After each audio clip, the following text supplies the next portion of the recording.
नमो भगवते वासुदेवाय। नमस्कार प्रिय भक्तों, कथा को शुरू करने से पूर्व कृपया हमारे चैनल को सब्सक्राइब करें, शेयर पे लाइक करें और कमेंट में अवश्य लिखें ओम नमो भगवते वासुदेवाय। ओम नमो भगवते वासुदेवाय। यह अध्याय तुलसी की महानता का वर्णन करता है, जो कि 18 महापुराणों में सबसे बड़े स्कंद पुराण का अध्याय है। यह स्कंद पुराण के वैष्णव खंड के मार्गशीर्ष महात्म्य का अध्याय है। तो आइए श्रवण कर लेते हैं। तुलसी की महानता। तुलसी भगवान विष्णु को विशेष प्रिय है। तुलसी देवी की महिमा का उल्लेख करते हुए कहा गया है कि कार्तिक महात्म्य और मार्गशीर्ष महात्म्य दोनों में ही भगवान विष्णु को तुलसी प्रिय है। तो आइए अध्याय शुरू करते हैं। ब्रह्मा जी ने कहा, हे प्रभु, उस यशस्वी तुलसी की महिमा का यथार्थ वर्णन कीजिए, जिनकी उपस्थिति मात्र से आप अत्यंत प्रसन्न होते हैं। श्री भगवान ने कहा, रत्न, स्वर्ण पुष्प और मोती अर्पित करने पर भी तुलसी पत्र अर्पण करने से मिलने वाले पुण्य का 16वां भाग भी नहीं प्रदान करते हैं। जो मनुष्य तुलसी दल से मेरी पूजा करता है, वह गर्भ में नहीं जाता, अर्थात उसे मोक्ष की प्राप्ति होती है। जो व्यक्ति तुलसी दल उगाकर उसके पत्तों से मेरी पूजा करेगा, वह स्वर्ग में भी आनंदित होगा और श्वेत द्वीप में मेरे निवास में भी आनंदित होगा। यदि कोई मनुष्य पवित्र, सुगंधित और अखंडित तुलसी दल से कम एक बार मेरी पूजा करता है, तो यमराज उस मनुष्य के पाप को, जो वह उसके अभिलेख में लिखा हुआ देखता है, उसको भी मिटा देते हैं। जो लोग मेरी पूजा के लिए तुलसी के पत्ते एकत्र नहीं करते, उनकी जवानी, जीवन, धन और संतान पर धिक्कार है। उनका सुख इस लोक और परलोक में नहीं देखा जाता। मार्गशीर्ष मास में तुलसी दल से पूजित मेरी मूर्ति के दर्शन से मनुष्य ब्रह्म हत्या के पाप से भी मुक्त हो जाता है।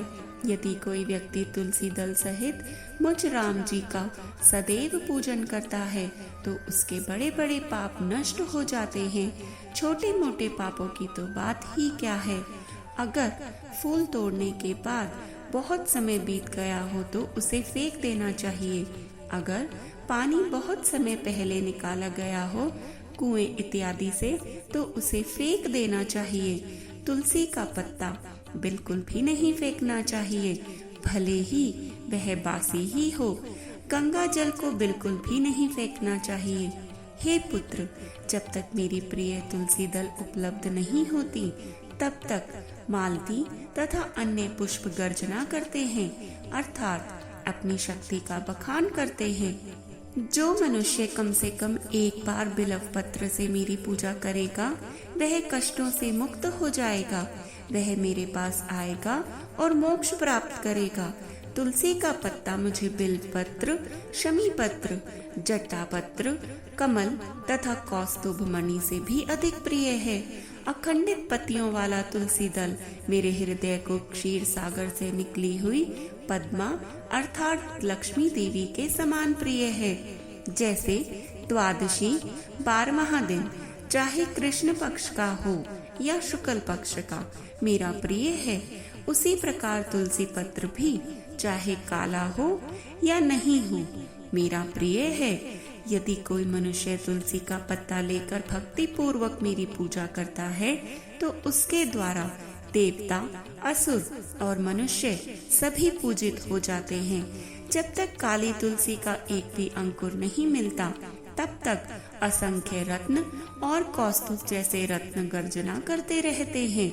जो व्यक्ति भक्ति पूर्वक श्री कृष्ण की पूजा श्री कृष्ण तुलसी के साथ करता है, वह उज्जवल लोक को प्राप्त करता है, जहाँ श्री विष्णु भी विद्यमान रहते हैं। जो लोग मेरी पूजा के लिए भिक्षुकों और अन्य भक्तों को तुलसी के पत्ते देते हैं, वे अचल क्षेत्र को अर्थात मोक्ष को जाते हैं। जो मनुष्य श्याम और श्वेत तुलसी दल से मेरी पूजा करता है वह शरीर त्यागने के बाद शाश्वत वैष्णव गति को प्राप्त करता है। ब्रह्मा जी ने कहा, हे केशव, धूप बत्ती की उपयोगिता तथा दीप दान से होने वाले लाभ को मुझे सत्य सत्य बतलाइए। श्री भगवान ने कहा, हे पुत्र, मैं तुम्हें धूप बत्ती का लाभ तथा दीप दान का फल बताता हूँ। यह मुझे अत्यंत प्रिय है। मार्गशीर्ष मास में अगरबत्ती, कपूर और सुगंधित दिव्य चंदन से मुझे धूप अर्पित करने से भक्त अपने कुल की 100 पीढ़ियों का उद्धार कर देता है। जो वैष्णव काली घृत की लकड़ी से उत्पन्न धूप से मेरे मंदिर को धूनी देता है वह नर्क के समुद्र से मुक्त हो जाता है।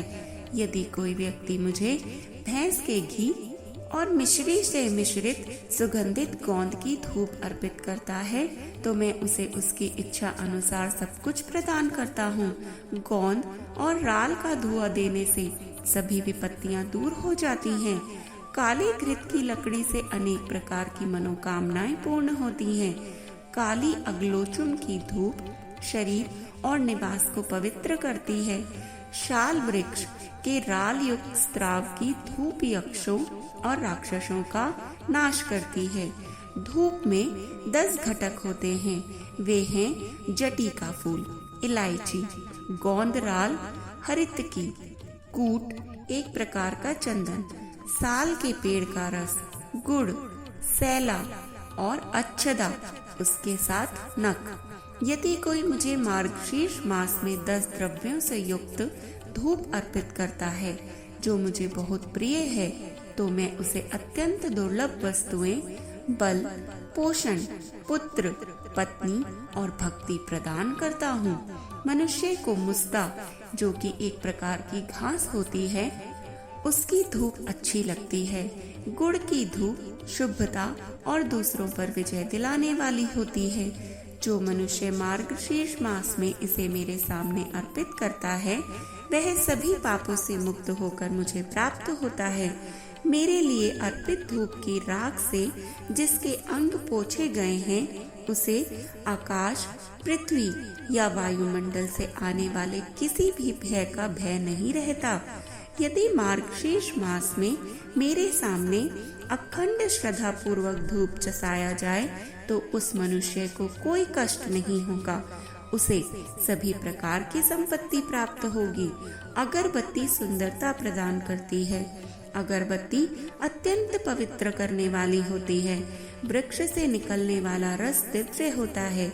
यह अत्यंत पवित्र और पवित्र करने वाला होता है।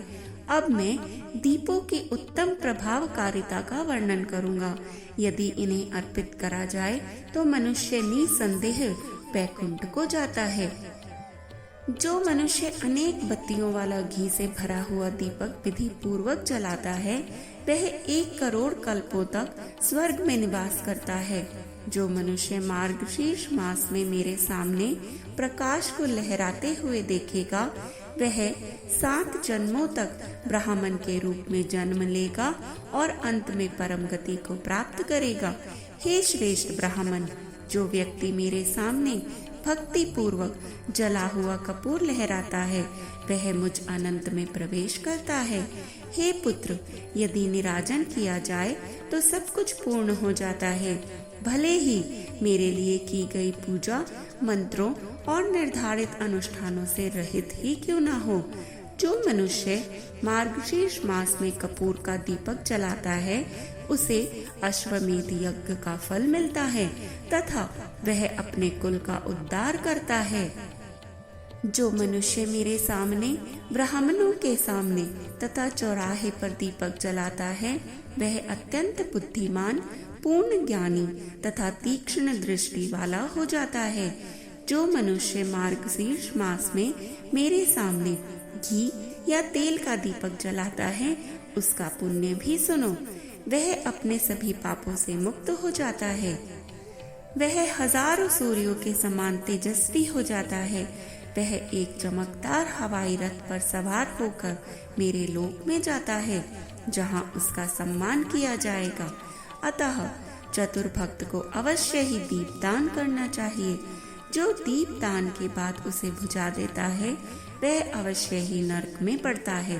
हे श्रेष्ठ ब्राह्मण, जो पापी लोभ या द्वेष के कारण दीपक को हटा देता है वह दीपक हटा लेने के कारण अंधा और गूंगा हो जाता है।